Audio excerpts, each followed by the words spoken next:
University మంచి భవిష్యత్తు కోసం తెలుగు విద్యార్థులు ఇష్టపడే యూనివర్సిటీ. కాల్ 9059052378 9059052379.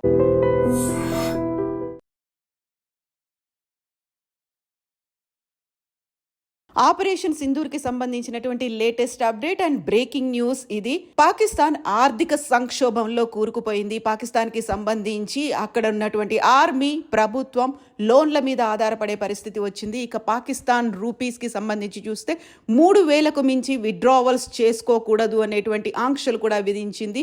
మరోవైపు పాకిస్తాన్ ఆర్మీ చీఫ్ మునీర్ని దించేసినట్టుగా కూడా సమాచారాలు వస్తున్నాయి. ఇంకొక వైపు పాకిస్తాన్ ప్రధాని అబ్స్కాండింగ్లో ఉన్నారు. ఆయన ఎక్కడికో పారిపోయారు, తలదాచుకున్నారు అనేటువంటి వార్తలు కూడా వినిపిస్తున్నాయి. పాకిస్తాన్ ప్రధాని నివాసం సమీపంలోనే ఇస్లామాబాద్లో నిన్న రాత్రి అటాక్ జరిగింది. మన మిస్సైళ్ళు అక్కడ డ్రోన్ల ఆధారంగా మిసైళ్లను ప్రయోగించాయి. ఈ నేపథ్యంలోనే తల దాచుకోవడానికి బంకర్లను వెతుక్కున్నాడు అనేటువంటి ఒక సమాచారంతో పాటుగా బహ్రెయిన్కి పారిపోయారు, మా వాళ్ల నుంచే నాకు రక్షణ లేకుండా పోయింది అనే ఒక ఉద్దేశంతో, ఒక అనుమానంతో ఆయన బహ్రెయిన్కి పారిపోయారు అనేటువంటి వార్తలు వస్తున్నాయి. పాకిస్తాన్కి సంబంధించి పబ్లిక్కి ఇంకా హెల్ప్ కావాలి అనేటువంటి ఒక వార్తని, మాకు అవసరం ఉంది, మాకు డబ్బులు అవసరం ఉన్నాయి, లేకుంటే డొనేషన్స్ కావాలి, లోన్ కావాలి అంటూ పాకిస్తాన్ అక్కడున్నటువంటి మిలిటరీతో పాటుగా ప్రభుత్వం కూడా వేడుకుంటున్నటువంటి పరిస్థితి కనిపిస్తోంది. స్టాక్ మార్కెట్లు కుప్పకూలిపోయాయి. సహాయం కోసం ప్రపంచ దేశాల వైపు ఎదురు చూస్తున్నది Pakistan. At the same time మునీర్కి సంబంధించినటువంటి ఇప్పటికీ సమాచారం లేదు. పహల్గాం మీద అక్కడున్నటువంటి ప్రయాణికుల మీద అటాక్ చేసి అక్కడ సందర్శకులని 28 మందిని చంపిన తర్వాత భారతదేశం ప్రతి దాడులను చేసింది. ఆ తర్వాత పాకిస్తాన్ కూడా తన డ్రోన్లని, ఫైటర్ జెట్లని, మిసైల్స్ని ప్రయోగించడం మొదలుపెట్టింది. కేవలం కశ్మీర్లో మాత్రమే కాదు, పాకిస్తాన్కి సరిహద్దులుగా ఉన్నటువంటి కశ్మీర్, పంజాబ్, రాజస్థాన్, గుజరాత్, ఈ 4 రాష్ట్రాల వెంట బోర్డర్స్ని పాకిస్తాన్ పంచుకుంటుంది. ఈ 4 రాష్ట్రాలను హై అలర్ట్ చేసింది కేంద్ర ప్రభుత్వం. సైరన్లను మోగిస్తోంది. ఎట్ ద సేమ్ టైం జైసల్మేర్లో కూడా ఉదయం నుంచి సైరన్లు మోగుతున్నాయి. ఎట్ ఎనీ టైం ఎప్పుడైనా ఏదైనా జరగవచ్చు అని. చండీగఢ్లో కూడా సైరన్లు మోగుతున్నాయి. అక్కడి నుంచి ప్రజల్ని అత్యవసరమైతే తప్ప బయటికి రావద్దు అనేటువంటి ఒక అలర్ట్ని ప్రభుత్వం జారీ చేసింది. కేంద్ర ప్రభుత్వానికి సంబంధించి రక్షణ శాఖ మంత్రి రాజ్నాథ్ సింగ్ నివాసంలో త్రివిధ దళాధిపతులతో రక్షణ శాఖ మంత్రి సమావేశమయ్యారు. తీసుకోవాల్సినటువంటి చర్యల గురించి, అప్రమత్తత గురించి వాళ్ళు ఇప్పుడు డిస్కస్ చేస్తున్నారు. ఆపరేషన్ సింధూర్కి సంబంధించి ఇది అతిపెద్ద బ్రేకింగ్ ఇష్యూగా చెప్పుకోవచ్చు. ఆపరేషన్ స్టార్ట్ అయినటువంటి దాదాపుగా 2 రోజుల గ్యాప్లోనే 240 నుంచి 330 వరకు ఫైర్స్ అనేవి బార్డర్ మధ్యలో జరుగుతున్నటువంటి పరిస్థితి ఉంది. యాంటీ ఎయిర్ క్రాఫ్ట్స్ గన్స్తో ఒక 4 కిలోమీటర్ల రేంజ్ అనేది ఉంటుంది. ఇండియా యాక్టివేట్ చేసింది, వార్ గన్స్ని ప్రయోగిస్తోంది. దీంతో పాటుగా ఇప్పటికీ పాకిస్తాన్ అనేది ఆయుధాలని దిగుమతి చేసుకుంది చైనా నుంచి. ఈ నేపథ్యంలోనే బలూచిస్తాన్ కూడా ఫ్రీ అయ్యే దిశగా కనిపిస్తోంది. కాబట్టి అక్కడ కూడా ఒక రెబెల్ అనేది ఒక స్టార్ట్ అయిపోయింది. అక్కడ వాళ్ళందరూ కూడా నిరసనలు చేస్తున్నారు. అక్కడ నుంచి పాకిస్తాన్ ఆర్మీని తరిమేశారు. పాకిస్తాన్ మిలిటరీ, బలూచిస్తాన్ మిలిటరీ యాక్టివ్గా అయింది.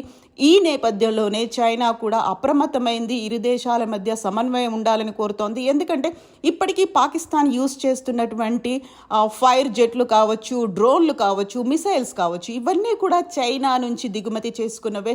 అది ప్రపంచ దేశాలకు కూడా ఎక్స్పోజ్ అవుతోంది. కాబట్టి చైనా కూడా సంయమనం పాటించాలి అనేటువంటి ఒక మాటతో ముందుకొచ్చింది. ఇక అమెరికా కూడా అదే నినాదాన్ని తీసుకుంది, సంయమనం పాటించాలి. కొన్ని దశాబ్దాలుగా ఇది జరుగుతోందని. అయితే అతిపెద్ద విషయం ఈ 2 రోజులుగా జరుగుతున్నటువంటి ఈ దాడులకి సంబంధించి ఒక యుద్ధ వాతావరణం ఉంది. మన దగ్గర ఉన్నటువంటి ఈ 4 రాష్ట్రాల్లో అప్రమత్తమైనప్పటికీ కూడా పాకిస్తాన్కి సంబంధించి ప్రధాని ఎక్కడున్నారు, షాబాజ్ ఎక్కడున్నారు అనే దాంతో పాటుగా ఆర్మీ చీఫ్ మునీర్ ఎక్కడున్నారు అనేటువంటి ఈ వార్తలు కూడా, స్పెక్యులేషన్స్ కూడా ఉన్నాయి. మొత్తానికైతే ఎకనామికల్లీ, మిలిటరీ పరంగా చూసుకున్నట్టయితే పాకిస్తాన్ ప్రపంచ దేశాల వైపు ఎదురు చూస్తోంది. క్రౌడ్ ఫండింగ్ కోసం అడుగుతోంది. ఒకవైపు ప్రజల దగ్గర నుంచి, మరోవైపు బ్యాంకుల దగ్గర నుంచి, వరల్డ్ బ్యాంకును కూడా అడుగుతున్నటువంటి పరిస్థితి కనిపిస్తోంది. అతలాకుతలమైంది, ఆర్థిక సంక్షోభంలో ఉంది. ఎట్ ద సేమ్ టైం భారతదేశానికి సంబంధించి చూస్తే ప్రతి చోట కూడా హై అలర్ట్ ప్రకటించారు. ఓవరాల్గా అయితే ఒక హెవీ లాస్ జరగకుండా చూడాలి. ఎందుకంటే ఇప్పటికే అయితే షెల్స్ అనేవి ప్రయోగాలు జరుగుతూనే ఉన్నాయి. డ్రోన్స్తో రాత్రంతా కూడా మన దగ్గర ఉన్నటువంటి ఎయిర్ బేస్లని టార్గెట్ చేసుకొని పాకిస్తాన్ మిసైల్స్ని ప్రయోగిస్తే అంతకు మించి మనం కూడా సుదర్శన్ చక్రం లాగా అడ్డుపడి వాటన్నిటిని నిర్వీర్యం చేసినటువంటి పరిస్థితి రాత్రంతా ఉంది. అయితే ఉదయం నుంచి కూడా అవే పరిస్థితులు కనిపించబోతున్నాయి. కాబట్టి అలర్ట్ చేయాలి అని సైరన్లు మోగిస్తున్నారు. ఈ 4 రాష్ట్రాలని అప్రమత్తం చేశారు. ఎట్ ద సేమ్ టైం భారతదేశంలోనే ఉన్నటువంటి మిగతా రాష్ట్రాలన్నిటికి కూడా ఒక అలర్ట్ మెసేజ్ అయితే వెళ్ళింది. ఢిల్లీలో ఉన్నటువంటి ఉన్నతాధికారులు అందరూ ఏ డిపార్ట్మెంట్కి చెందిన వాళ్ళైనా అందరినీ కూడా సెలవుల్ని క్యాన్సిల్ చేసుకొని ఉద్యోగాల్లో జాయిన్ అవ్వమని చెప్పినటువంటి పరిస్థితి. ఓవరాల్గా అయితే 2 రోజుల ఎఫెక్ట్ అనేది పాకిస్తాన్ మీద విపరీతంగా పడింది. మన వార్ గన్స్ చాలా యాక్టివ్గా పనులు చేస్తున్నాయి. నిజంగా ప్రస్తుతం ఉన్నటువంటి సమాజం దేనికి ప్రయారిటీ ఇస్తుంది? ఆర్థిక సంబంధాల చుట్టూ మాత్రమే తిరుగుతుంది. మళ్ళీ ఎన్నికలంగానే చాలా విరక్తి కలుగుతాం.